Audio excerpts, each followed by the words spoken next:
Hello, thriving friends. Welcome back to Thriving Generation, now Thriving Generation Global. I am so excited for this new phase for this channel and this podcast. Now we are doing podcast and YouTube channel at the same time. Wherever you are watching us from, wherever you are listening from, welcome. My name is Dr. G. I am a success and wellness advocate. I'm also a certified health education specialist. I am a researcher and an educator in public health. That is what my PhD is in. But I just love life and I love to serve and I love to share resources. So on this platform, that is what we do. We learn from each other and we try to share resources and tips that will help us thrive in all areas of our lives. This month, we are dedicating to intellectual wellness. And today we are going to share information on how to apply for schools abroad. I am an international faculty in the United States. I know how I applied to get here. It can be done. And I know people coming in every day, coming to school, growing in school. So I'm inviting a few friends to join me and share their experiences so that you out there, if you're considering applying to school abroad, this is just an example. This is the United States, but maybe you can also use that for other countries out there. So join us and let's meet our guest for today. Bernard and Darius, thank you so much for joining me today. It's a beautiful day, it's an exciting day, and it's wonderful that you've agreed to share your experiences with us. We are going to talk about how to apply to schools abroad, and we are using our specific experiences.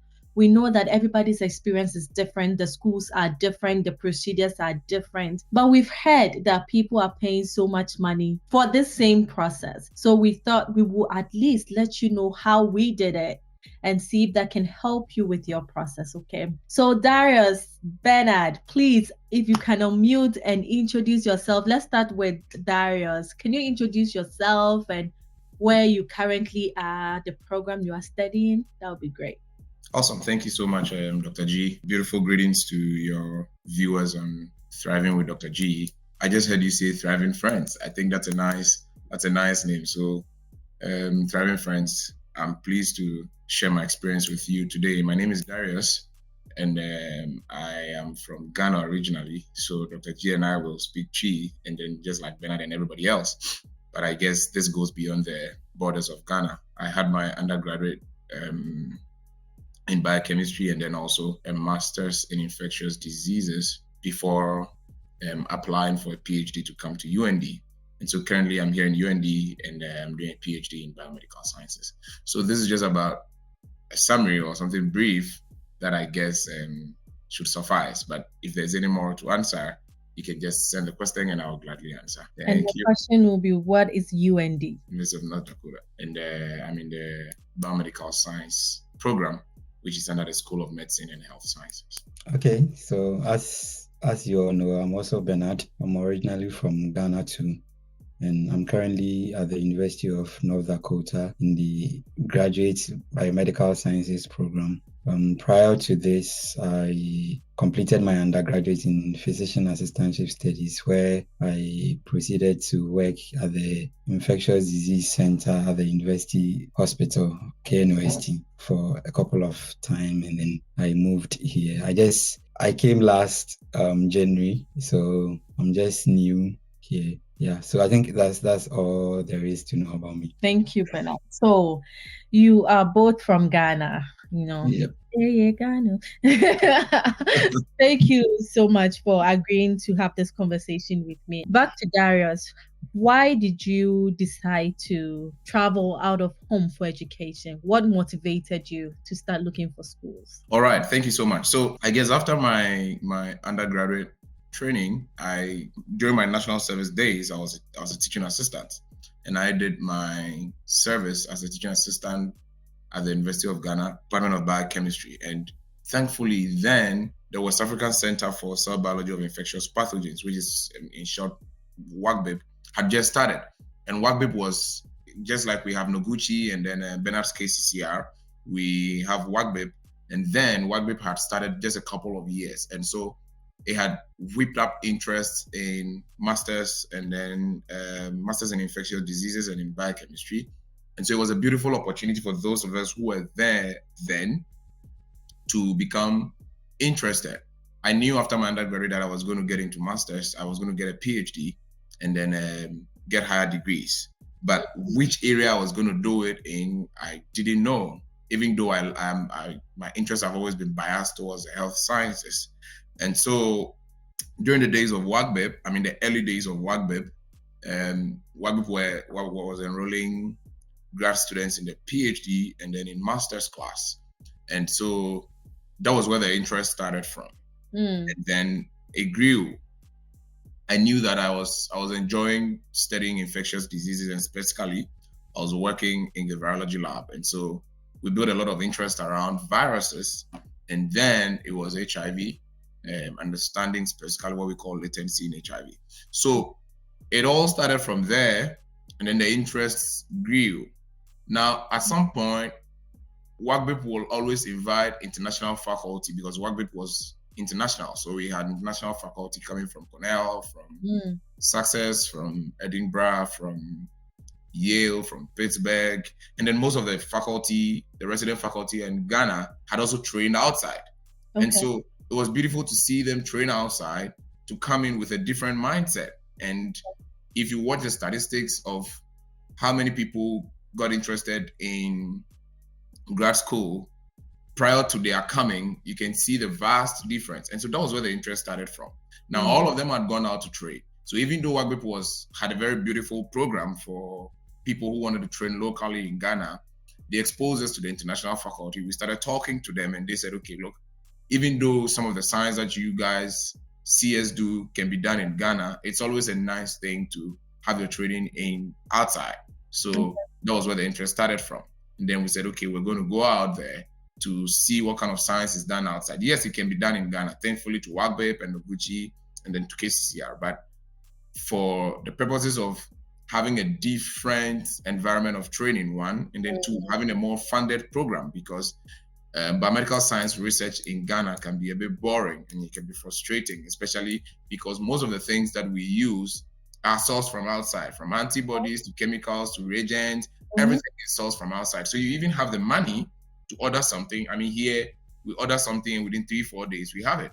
But then in Ghana, you have the money, you order it, and it takes months for you to get it. So it was more than enough reason for us to say, okay, let's go experience what our teachers got that made them come back with a different mindset of writing grants, winning grants, setting up research labs, and then let's learn from there. And that was why our goal and focus shifted slightly from Ghana to the Western. So for you, it was more for the exposure, and then knowing where the source of the resources were coming from. You wanted to go to the source, learn from the source. Right. I mean, everything was coming from either from the US or from the UK, and we were buying everything from the US or the UK. And even the funds that we're working with, I mean, one of the biggest funds that WAGBIP had was the World Bank grant and then the Delta's grant. And these two were sourced from outside. And so the money was coming from outside, the reagents, everything was coming from outside. And even the expertise that who were teaching us were also from outside. I mean, even though they are Ghanaians, they had gone out to train and then they were back. So it was okay to join that pool, get exposure, learn how to competitively write for grants, win grants, learn how to set up labs, learn what goes into organizing a lab, and then running and doing impactful and relevant science that will affect policymaking.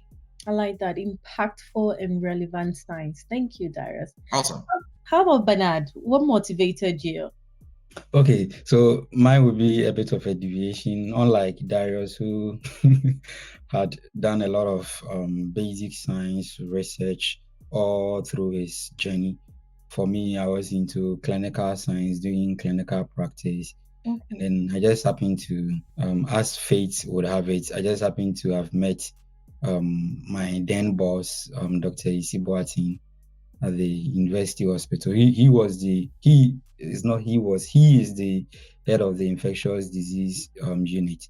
So he had a lot of clinical research ongoing with regards to HIV, hepatitis B, all those infectious conditions that we have back home in Ghana. So he began to have a critical interest in me, and then he started pushing me to not see myself as I used to see myself, but to think or to see myself beyond what I saw at that time and to look for other opportunities elsewhere. So the more I delved into the clinical science, the clinical practice, that was where it piqued my interest to look for other opportunities where I can actually learn the basic science behind the clinical stuff that we used to do. Because here I found myself, you go to the clinic every day, you have tons of people living with HIV coming into the clinic, people having hepatitis B coming into the clinic. And then beyond the clinical practice, there isn't much that you as an individual you can do to, like Darius said, to do science to influence policy making. So you just go in, do the clinical parts, and then that's all you can do as an individual. So it actually that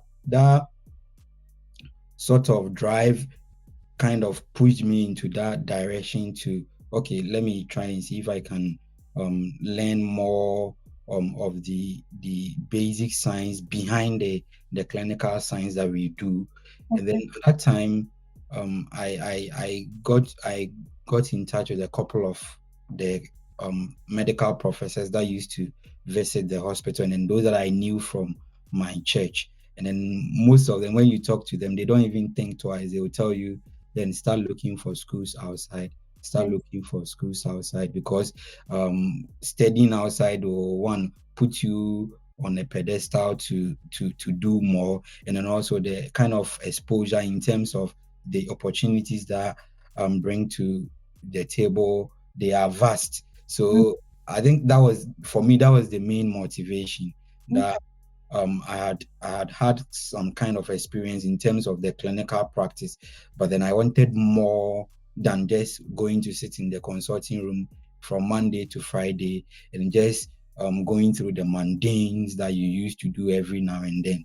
So for me, that was my motivation. It was just for me to inquire more about the basic science behind the clinical practice. And as fate will have it, I'm here today. Wow. Wow. Thank you so much. So back to Darius. How did you choose the school? There are several schools around the world, and even if United States is where you wanted to come to, there are hundreds of schools. How did you go about the search, and how did you land on this one? I guess it's a very rigorous process. And back then, it was one thing that we used to say. We used to laugh about it, and we say that this thing, it's a job on its own, because you need to commit time to it. You need to commit effort to it. It's a lot of commitment, especially when it comes to time. And then there's a little bit of finances around it, but that is not, to me, that is not a big deal. The big deal is time. So when it comes to choosing the schools, this was it. We knew where our faculties had trained.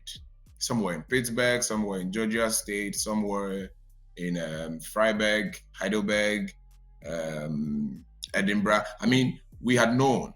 And then also we knew for the international faculties who were visiting us, we knew the schools they were coming from. So it gave us a fair idea. And I mean, I have this opinion, and I know it's true that not all schools accept students. It's easier, for example, schools will accept students based on what experience they have. So if you have a school that has, say, a Ghanaian over there, and then the Ghanaian is doing well and is making strides, it's more easier for another Ghanaian to get in, or it's easier to make recommendations. Okay, I have this other Ghanaian. So it plays around those lines. It's political, but you can't take that out, because definitely, I mean, sometimes you write to professors and then they don't know you, and so they will not even reply your email. Thankfully, the US system doesn't necessarily demand that you talk to a professor before you get in. in some other places like Australia, in the UK, some of the schools, okay, talk to a professor. Now, if you don't know the professor, you talk to them, you probably might not get any response because they don't know you. Yeah. Some don't even know that there's a country called Ghana. And so they know that there's a continent called Africa and people will come from there, but they do not know what we do. They do not know what kind of science we do. So I heard about UND because one of our visiting faculties had come to UND, and UND was where he schooled. Now, I also knew that we had a student, one of my mates, but then he started his PhD early, and then he also was in the NDSU, that's North Dakota State University. So here in North Dakota, we have the University of North Dakota and then the North Dakota State University. So he was in the State University. So that was how I knew about this school, and then the schools that my seniors had gone to. So those were schools that I was looking at because I knew that, okay, there's a Ghanaian here. I knew Edmond was in Michigan. I knew Michelle was in Iowa. I knew where the Ghanaians are. And then it always gave me that impression and that thought that, okay, these guys are doing well over there, so they have a fair idea. Because usually one of the things that makes it easy for you to get into graduate school, and every interview committee will ask you that, okay, what's your research experience? Yeah. And it's going to be very important for you to answer and say that, okay, I've done this, I have done this, I've done that, I've done that. Now, they don't know. But by the time they leave with one or two people from Ghana, they know that, okay, these people have some good or relevant background in research. They have some good idea about non-clinical diseases. They have spent some time in the lab. There are labs in Ghana. There are research labs in Ghana. So these things count. So I got a knowledge of UND from one of our visiting faculty who schooled here, and then also from some of my seniors. So it wasn't just UND I applied to, but then to most of the schools that had Africans in there. Oh, I see. Okay, so your criteria is Africa. Okay. I have to know if my people are there. Yeah, I have to. I mean, and it's also very important because you want to be in a place where you feel welcome. So we might have to be a bit silent about it, but you don't want to find yourself in a place where the people are hostile to you. They are not homey, they are not welcoming. But then so beyond, okay, I want to do good science, I want to get a funded program, you also want to be sure, okay, is this safe for Blacks here? Can Blacks live there? Because that's our skin color. I mean, we are Blacks. So we want to be sure that, okay, wherever I go, they have that beautiful environment. Take it or leave it. It's not always the case. So I looked at all of these things and said, okay, well, if this guy is doing well here, then it means that they have affinity, they like us, and so we can work with them. And for me, that was it. Thank you so much. It's a great point you are making. Do your research, know where the school is. Some schools are great, but where is the school? Which city? Which people are there? Very, very good point. Bernard, what about yours? How did you go about choosing your school? I think, okay, so for me, from the word go, what I did was to rely on people that I knew that I had already traveled here. So maybe you talk to them, but most of them were not science folks. They were doing other things, maybe business, arts programs. So I just had to maybe talk to them, and then they would say, oh, we know this person is here doing this program. So maybe you can check from their website and see. And luckily for me, there was this female friend of mine from back home from church, and then she had come to NDSU in Fargo. So I knew I wanted to do something in the lines of infectious disease, microbiology, immunology, that kind of. So I knew they had a microbiology program in NDSU, but then I put in the application and then I didn't get even any response. So it was she that prompted me that, oh, there is this university here, University of North Dakota. Honestly, had it not been for her, I never knew about University of North Dakota. I see. But in the processes, in the events leading to even this, by contacting her, I went to the Masters Portal website that I told you about. Oh yeah, you can go ahead and share your screen and show us how it looks like. Can you see? Yes. So this is how the website looks like. It gives you the country. So where to study, what to study. So I knew the areas that are like I wanted to focus on for my grad school. So I will just come and then maybe I will just type maybe let's say microbiology.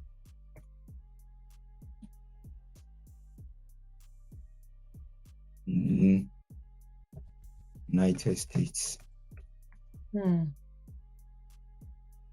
And then it will kind of give me a list of all the schools that offer those programs. Like Darius said, it's a bit time consuming. It's not for the faint-hearted. You just have to apply yourself. You have to be diligent. And then so what I did was that, so if I get to know, okay, this program, so I'll just pick, and then I'll go to, so the first one is University of South Florida. I'll go to their website, and then I'll check all the requirements. And then in my requirements, I didn't want to also go and write TOEFL because I had already written GRE. And then some of the schools will tell you that if you're an international applicant, you have to go and do a course by course evaluation with World Education Services, which is also like around close to $300. I didn't want to also spend that kind of money.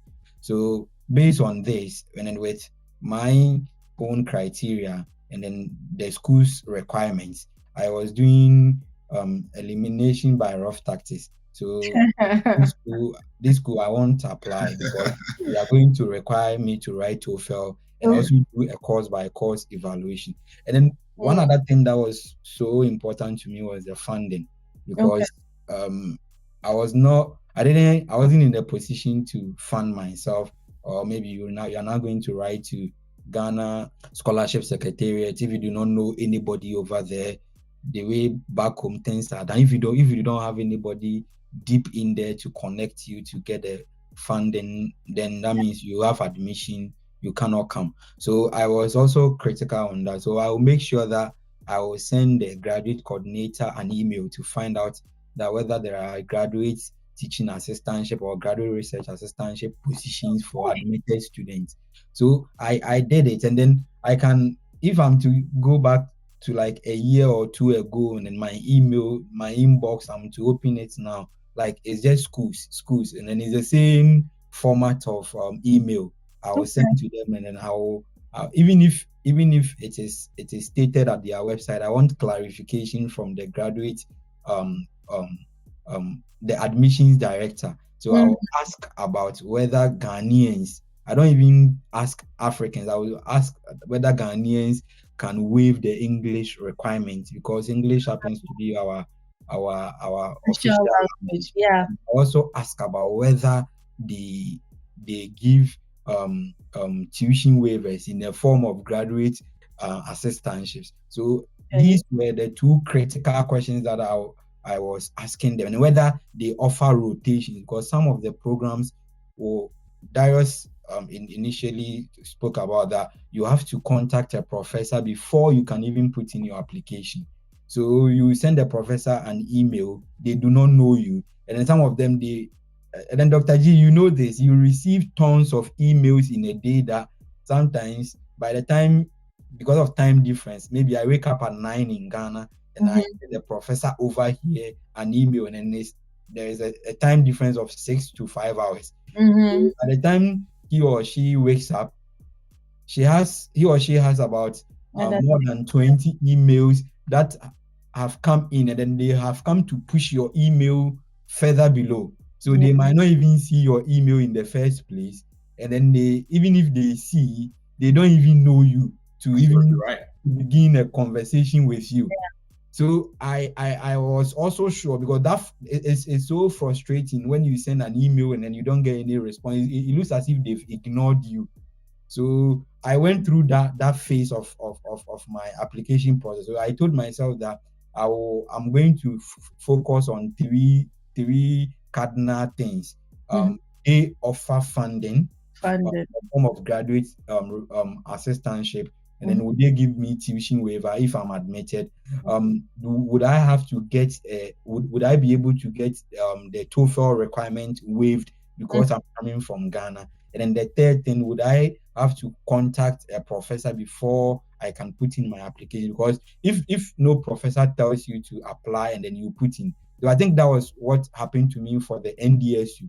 The professor that gave me assurance, the time I put in my application, after the application, she wrote to me, I think it was around December, that unfortunately she was expecting some grants to take on new students, but because she didn't receive the grant, if I'm in the position to fund myself, she can't promise, but if I end up being in the program, she might get funding and then she will fund me. And I was like, a program of maybe 3, 4, 5 years, with no assurance anywhere. Where is my poor mother going to get that money to fund me in Ghana. for 10 years before the professor gets funding to start funding me? So these were my 3 issues. So I will just painstakingly. So at that time, I was working for church at CCC, and then I was also working for Tech Hospital. So I will go when I close I go from church from 8 to 2 p.m. in the 2 p.m. and then I go to my hospital job from 2 to 8 just to gather money. And then I had a lot of money. Along that everywhere.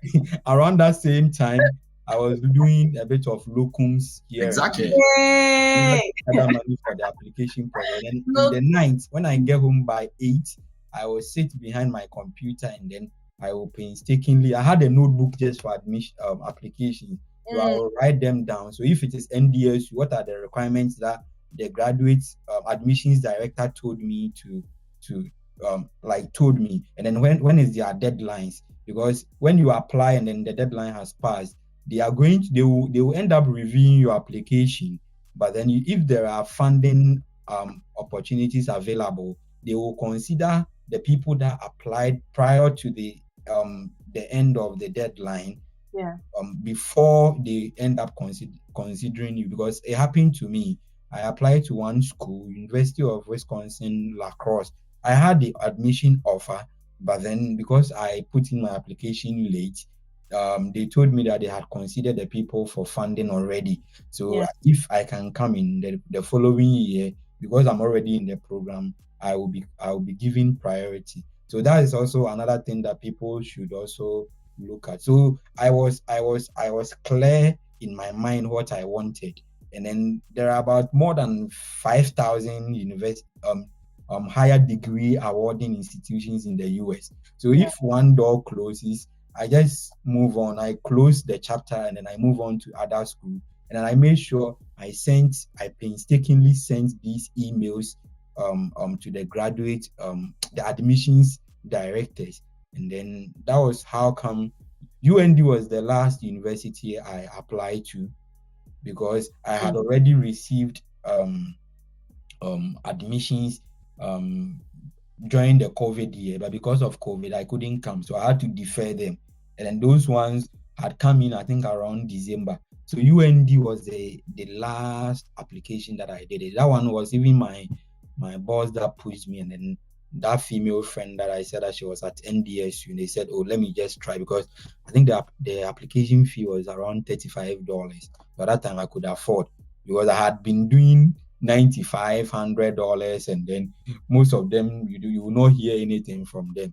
So I was a bit reluctant trying to splash another dollars for another application fee. But God being so good, this was my last application, and this was the one that came with full funding. I had additional 2 that also came with full funding, but then I just happened to find myself here.